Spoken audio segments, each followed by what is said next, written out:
Welcome to the All the Stuff podcast, where we jam about money, clutter, and food, and the real stuff under this stuff. Join me, Lisa Carpenter, your resident food coach, along with my co-hosts, money coach Jen Terrell and clutter coach Lisa Sharp, as we help you release what's weighing you down and heal your relationship with food, money, and clutter from the inside out. Okay, welcome to the All the Stuff podcast. My name's Lisa Carpenter, your food coach. I'm here with my fellow co-hosts, Jen Terrell, our money coach, and Lisa Sharp, who is our resident clutter coach. And today I wanted to lead a conversation in regards to control and how little we have of it, but how much we desperately want to cling to it. And, control has always been kind of a bit of a nemesis in my life. So you ladies know that 5 years ago, this coming spring, there was a real catalyst in my life when I found out that my husband was wrestling with addiction and off he went to rehab. And I had to come face to face with my own behaviors and how much they were impacting my life. And one of them was this notion of control. Like, I had to have my hands on everything from making the meals, which, I could easily justify, well, that's my wheelhouse, that's my thing, that's what I do, to how I was running my business, and to how I was parenting. Really, like, I was trying to parent with this air of like control. If I just yelled louder, if I could just get them to conform, then I would feel better, which it really had nothing to do with my kids. It was that I was using this control, so to speak, to always kind of self-soothe. It was my way of not feeling my feelings, but I had no idea that that's actually what I was doing, right? And most of the women that I work with have no idea that this is the role that control is playing in their life. It just kind of is this mask we wear. So some people overeat, some people overspend. I like when things are stressing me out or something's bothering me or I'm feeling anxious, I can easily default into control. And I was talking to Lisa Sharp about even this podcast, right? Feeling anxious about it. And, there was lots of stuff going on for me. So I went into total over-functioning control mode. You guys are both laughing at me. Let's lock this down. I'm going to set up the systems. I'm going to set up the procedures. I've got it. We got the logins. I literally did all the things. I didn't need to do all the things because both of you guys are totally capable of helping. And even today, I said, Lisa, I need you to record these episodes because I got to go out of town and I don't have time to upload them afterwards and coordinate with our, virtual assistant, Holly, who does the show notes for us. I don't have time for all of that. But old Lisa would have been like, I'll just do it, because it was kind of how, again, it was how I made myself feel better all the time. And I've been noticing over the past month, because I've had a lot of stuff going on and Jake's into kindergarten now, that kind of gremlin of control has been sneaking back in my relationship with some of my coaches, in how I've been running my business. I've had to really pay attention to it in my parenting. And I just wanted to talk to you guys about how control has impacted you. I consider myself in recovery from it now, because I know that the more I try and control, it means that's actually my signal. Lisa, you need to take your hands off and relax, which is uncomfortable for me. Not like it used to be, though. When the first time that somebody told me that I needed to let go, I almost had a panic attack about what that was like. Things are going to totally unravel. My life is going to fall apart if I don't do all the things. Who's going to take care of my kids? Who's going to cook? Who's going to get them here? Who's going to get them there? And now here I am going on a road trip. I'm like, okay, well, I hope everybody's coordinated, because I did none of the coordination. I left it to my hubby. So, I didn't, there's tons of stuff I haven't prepped. I haven't done to prepare for this. And I'm literally just taking my hands off the wheel and saying, this is the way it has to be, because that's what brings spaciousness into my life versus constriction. So this is the funny thing about control. It makes you feel like you're in control, but you're actually less in control the more you try and control. Yes, there's I'm just admitting my SHIT this morning. It's been a morning, so I'm bringing like all this, like, I gotta talk about this. It's good, Lisa. Thank you. I think it's kind of like hitting the brakes on ice sometimes. Yes. You know, like you're moving, you're in motion, and you hit a patch of ice, and you feel like what will give you more control is hitting the brakes. And often that's the exact thing that makes you lose control. Oh, I love that, Jen. That's so true. I just thought I'd throw that in there, my little driving tip. When you're on ice, don't hit the brakes. But yeah, can I share my little story of a moment like that? So yeah, I've always been in kind of a caregiver role. Like when I was a kid, I was actually taken out of kindergarten. I didn't do kindergarten because my mother's second husband had back surgery and someone needed to be there with him at all times, and she had to go back to work. And there was a period of time where I was there because somebody had to be there. So that was like the start of my caregiving role, was in kindergarten. Wow. And well, the lack of kindergarten. Back then you didn't have to go to kindergarten. So I went to Montessori before that, and I ended up starting school in first grade. And we had a lot of weird medical things in my family. But the one that hit me hardest was when my daughter was diagnosed with autism. That was huge for me, and it was something that was so far beyond my control that I had 2 days where I pretty much just cried because, leading up to the diagnosis, I kept finding other things it could possibly be that were horrible in my mind, but were easier to deal with. Deafness. Maybe she just couldn't hear me. But they have those cochlear implants now. Like there's a lot you can do for deafness. Maybe that's why she's not responding, losing all of her speech, all of these things. But it was not. Maybe it was seizures. Maybe it was a neurological disorder, which can be medicated. It's horrible and actually much more life-threatening than autism, because if you have seizures, you can swallow your tongue or you can hit your head and all these things. But there's treatment.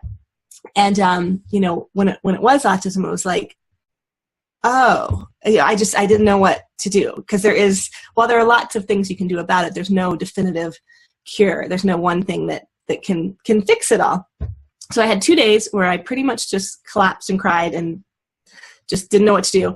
And then I snapped into, okay, well, whatever the very best treatment is, we are going to get that for her. And I went absolutely into overaction mode. I pretty much abandoned everything else in my life and was going to become an expert on what the absolute gold standard, best possible treatment for autism is. And I was going to get it for her. And we flew her to specialists, and specialists flew to us, and we went to different hospitals, and we did all of these things. And it completely took over my life for a couple of years. And now we are getting to the point where it's like we did everything we possibly could for all of the early intervention stuff, and she has come a really long way. But sometimes I wonder, like, all of the pressure I put on all of these therapies and stuff.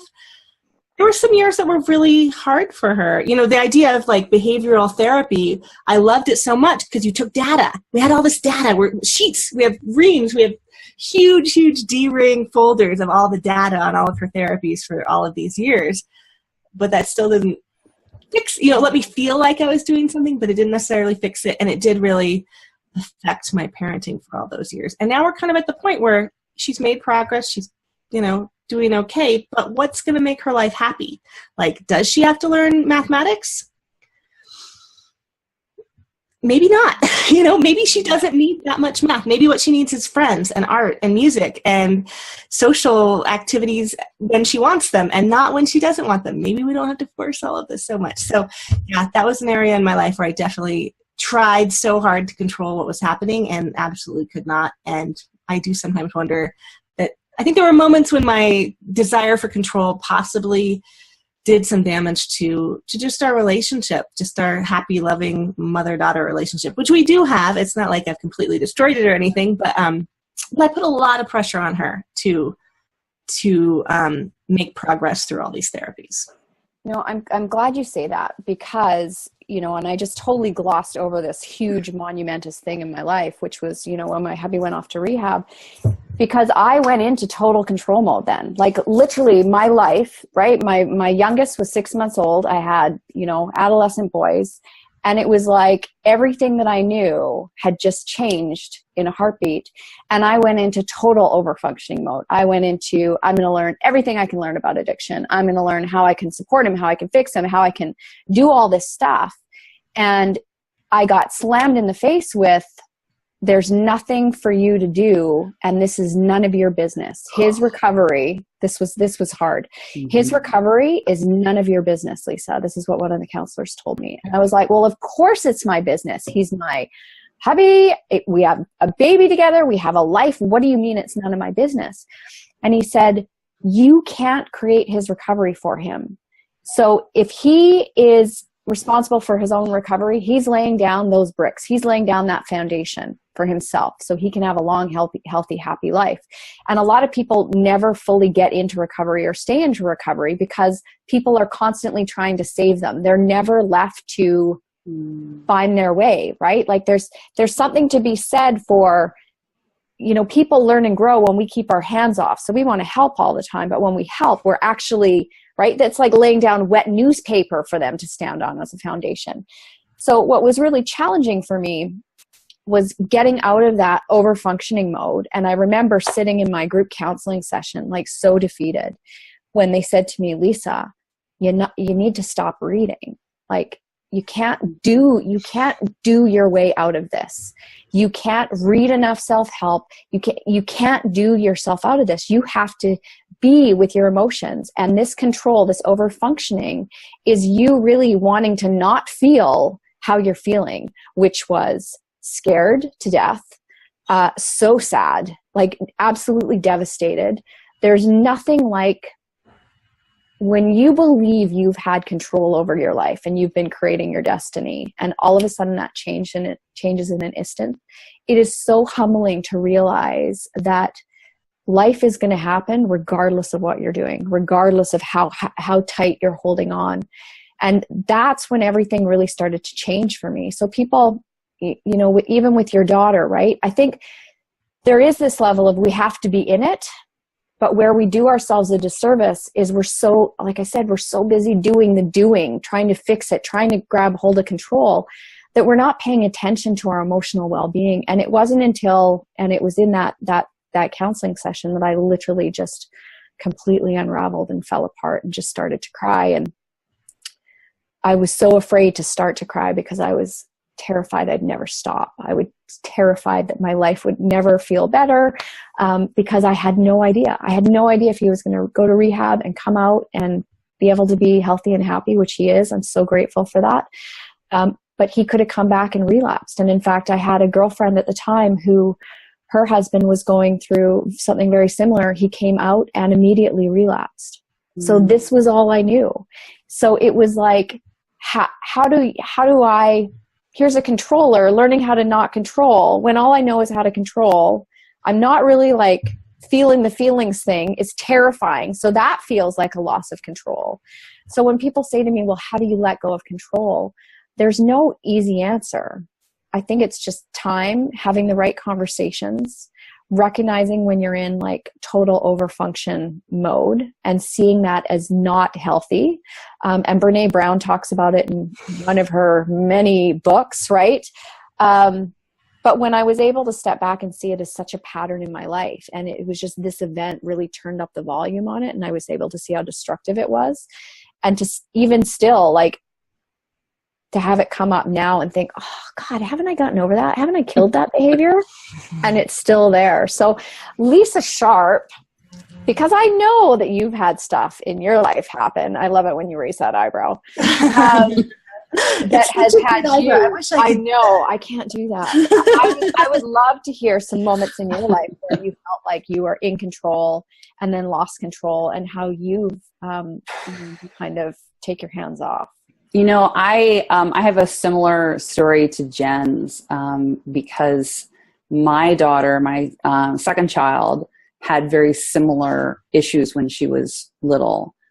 And she was a very late talker.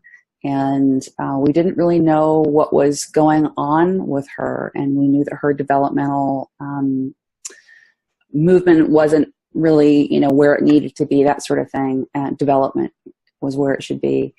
And Yeah, I so relate to both of what you guys said because my default is research. You're a librarian. What else?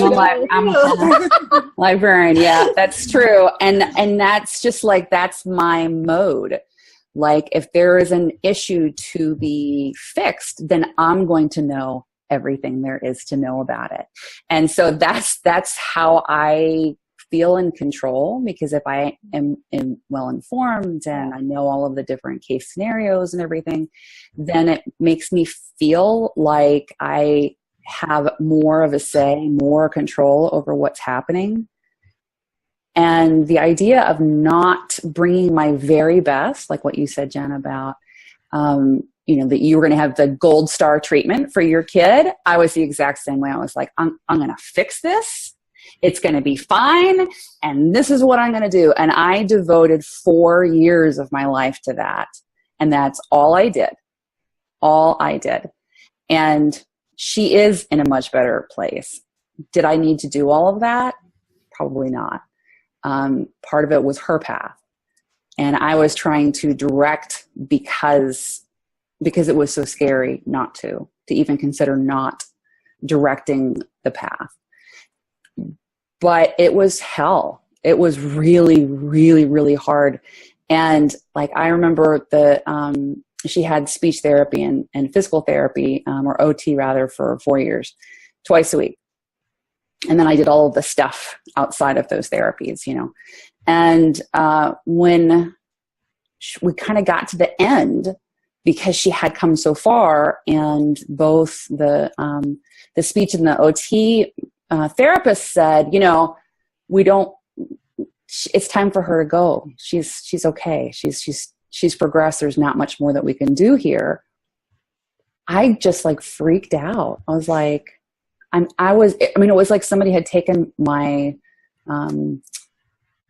training wheels off, and to go from having a support team where I could go talk to them and say, and this is what I learned, and have you seen this book, and and try not to be a, total nincompoop about it.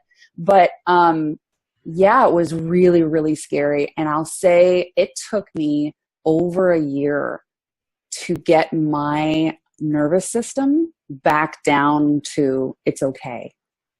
I was so ratcheted up and so in that control mode and so like just hell-bent and determined to do whatever I could do in my power to fix this thing that at the end of it, I was just a basket case. I couldn't do anything. I couldn't go back to work. My kid was off. She was at school. She was fine. She didn't need me. And I was like, oh, like, what am I supposed to do? I didn't even, and I was really at a loss, Lisa, like what you said about there was nothing for you to do. And to be in that position where you were controlling something and then you understand it isn't your business. I mean, it is to a certain extent, but by and large, it's like we all have our own paths. Even our kids have their own paths. Okay. And we just have to sit back with that. And oh my God, is that uncomfortable? Yes. And, like I said, it's like so your body just clings to whatever it's been in. It's like if you're really stressed out, your nervous system just gets completely out of whack. And it really does take some time to retrain your body. Like my daughter didn't sleep. I swear to God, she didn't sleep for 4 years. And I hear you. Oh, that was the worst.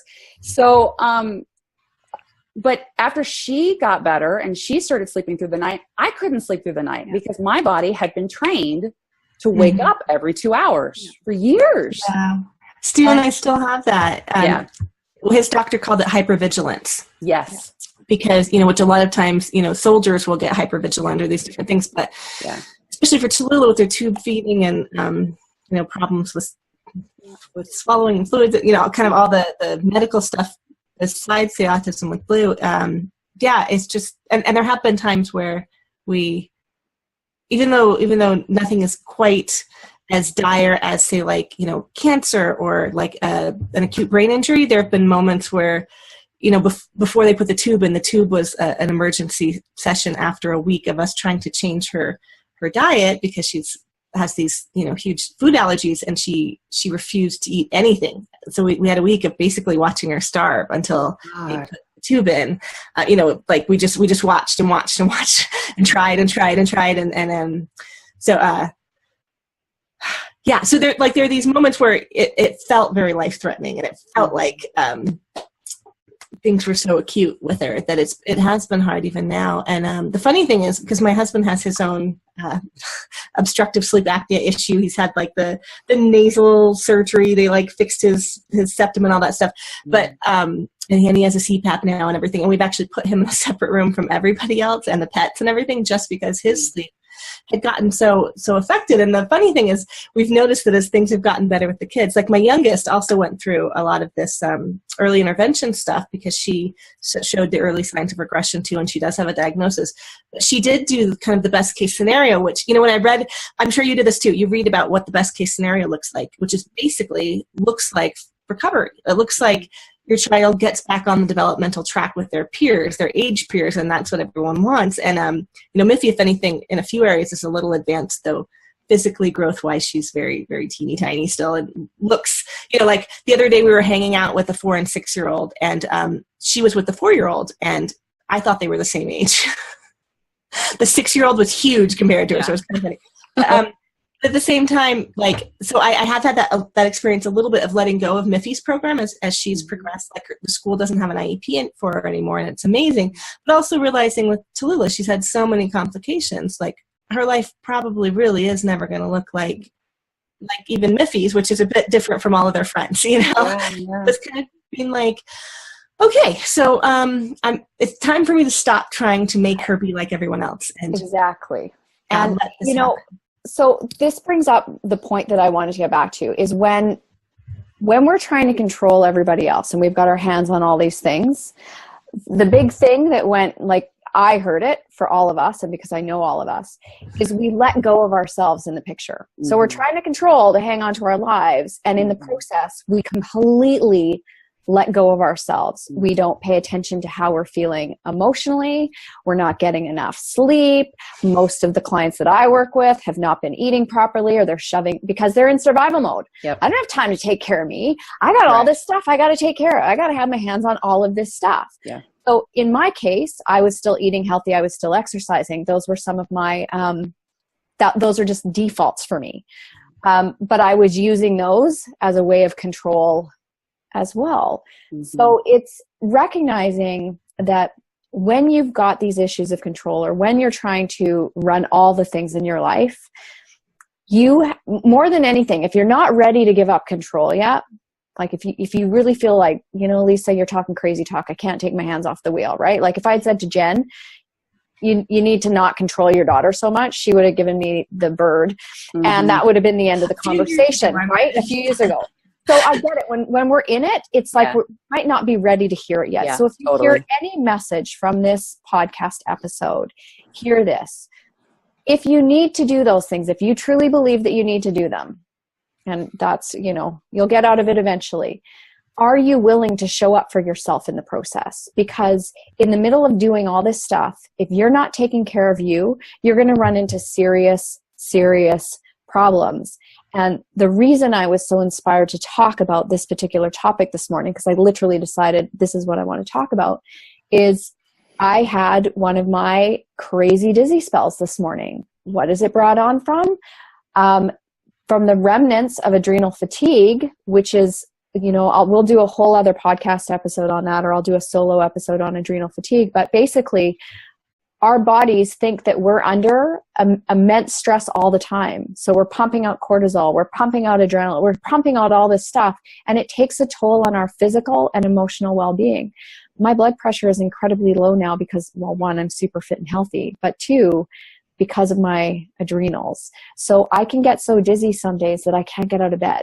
And there's nothing worse than having to get a house full of kids ready, and I'm lying on the couch eating salted crackers and salt right out of the container without the tequila shot, trying to get my blood pressure up so I can get back to functioning. So it was like that really big wake-up call around, Lisa, you're doing too many things. Your body is like, so my body doesn't have the capacity to run at those levels of stress anymore, which is why it's like control is one of those things. So please, please, please, if you are a mad controller, if you've got your hands on the wheel of everything in your life, be looking at, are you fueling your body correctly? Are you eating healthy foods? Are you getting in enough water?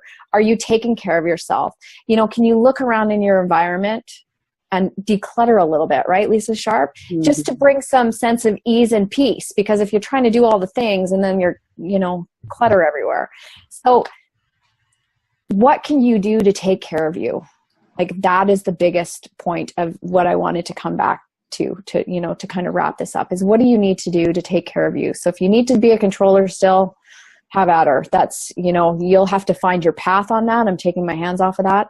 But you are responsible. You are responsible for taking care of you through your controlling ways. And if you're not, stop using that I have to do all the things as an excuse for not taking care of you. Because if you go down, there'll be nothing to control. You won't even be able to write your own funeral arrangement. Somebody else will have to do that for you. So unless you do it ahead of time. Unless you do it ahead of time. Exactly. Because you're a controller. I haven't. Anyways, that's what I have to say on that. I'm totally fired up this morning. So, any final thoughts you guys have on control, or how to let go, or how you got to that point? You know, I find that most of my clients really wrestle with this. I mean, I think most women, honestly, Truly kind of wrestle with this to some degree or another. But I often see with my clients that they're just doing all the things, and they're really involved in their kids' lives and in their husband lives. And so I'll come to them and be working on their space to create a more beautiful space, more ease flow, organization, all that kind of good stuff. And they'll say to me, I don't even know what my style is. I don't even know what I like. I don't even know what I don't like. And that's such a wonderful demonstration of how disconnected we get when we're trying to control everything else, and how unplugged we can become over time. And it's such a slow progression. You know, it's not like all of a sudden you wake up and, you know, like yesterday you knew everything and the next day you don't. It just kind of oozes into our lives over time. So what I want to say about that is that it's not going to come back to you like that. You're not going to figure out how to take care of yourself. You're not going to figure out how to relinquish control in a day or over listening to an episode. It's just about coming back to that, listening to what's going on in your life, paying closer attention to what it is, and just, you know, keeping track of, if something inspires you, go write it down. Have like one place to go write it down. If there's one thing that you know that you physically feel better when you do it, just do that one thing. Don't try to do everything. Just do that one thing and try to make a habit out of it, and just carve out 5 minutes a day to do that one thing. Whether it's, you know, checking your checking account, drinking more water, decluttering your desk, whatever it is, just do one thing. Try, you know, don't pile everything on. Amen to that. Yeah. And I just say that most of us, even people who like to control and micromanage, don't like being micromanaged and controlled. So think for a minute if you are doing that to anyone in your life, and try to stop. Yeah. Appreciate it. Yeah. Kids, spouses, stuff like that. Because Yeah. I know when I feel like someone is telling me what to do, especially on a sort of minute level of any kind, I have to be like, stop. Don't Right. tell me when to do this or that, you know. Yeah. So I'm just thinking, as we were all talking about this, the moments that I have not appreciated when other people have exerted control over me, I don't think anybody does. So yeah, and the easiest place, the person who will appreciate it most probably is ourselves, by making sure that we take a shower instead of just using dry shampoo. That was a conversation we had before we hit record, was who would take a shower and who used dry shampoo. I used dry shampoo today. But yeah, and drinking the water, eating right, I know that's something I feel like I have not been doing a great job of lately, Lisa Carpenter. And I think a lot of us, I don't know, I feel like especially with school starting again, packing lunches, getting things ready. Like a lot of mornings I end up getting my kids breakfast and getting their lunches packed, and I maybe have a cup of coffee. I get them off to school, and then that's when I stop to think about eating something or, you know, having a nice big glass of water or lemon water or something like that. So for me, the food is something that does fall by the wayside. I think you were very lucky that it doesn't for you. I wish that I could get foundational enough in my food that didn't fall by the wayside, because it really does for me. But you do that with your finances. That's right. Right. And I do that with my physical surroundings. Yeah, that's true. So That's true. those are just the areas that we excel at. Yeah. And all three of those areas are really important. They so, you know, we're just all doing the best we can. Absolutely. So we will wrap up this episode, and I will say, just as a little tidbit to take with you, you can't control a controller with control, right? True. Yeah. So recognize the other controllers in your life, like Jen was saying. Or people who don't want to be controlled, like your kids. Love it. And I just wanted to let everybody know that my signature program, Eat, I'm going to be teaching it live again in the middle of October. So if you want to find out more about that program, if you're really interested in learning how to lay down the foundation of the food that you eat, so you can really take responsibility from a place of knowing and empowerment, now is a great time to register, because I will be teaching live alongside all the classroom materials. So we'll just put a link to that in the show notes for people to check out. Lisa Sharp, Jen Terrell, what do you guys have cooking in your businesses right now that people need to know about? Well, I always have my membership program is open with open arms all the time, and that is it's called the Blueprint, and it is a online program, group program, where you can come in and get daily, really simple, really fun and effective tips on decluttering your house one room at a time. Right now we are working on habits. We've also done modules on productivity, on meal planning, on your bedroom, bathroom, closets. We've done it all. And so when you come into the Blueprint, you can have access to all of that stuff, and the link will be below. Awesome. And Jen Terrell? My main thing is my Money Matters Mastermind. So it's a monthly program like Lisa Sharp's. If you join it, you get access to my 6-week program, which is the Mastering Money Matters. Every now and then we run it live in the group, and you get to hop on Zoom with me and anyone else in the group who wants to every week. We have a weekly Zoom time when we get together, talk about money, talk about any problems anyone's have, and a lot of times we end up just masterminding about our businesses and what's going on in our lives. So that's my main thing right now. We can put a link in the show notes too. That's awesome. We're changing the world, ladies. One podcast episode at a time. All right. So until next time, thanks for joining us on the All the Stuff podcast. Don't forget to leave a comment, rate, and review. Please share with your friends, and we will see you on our next episode.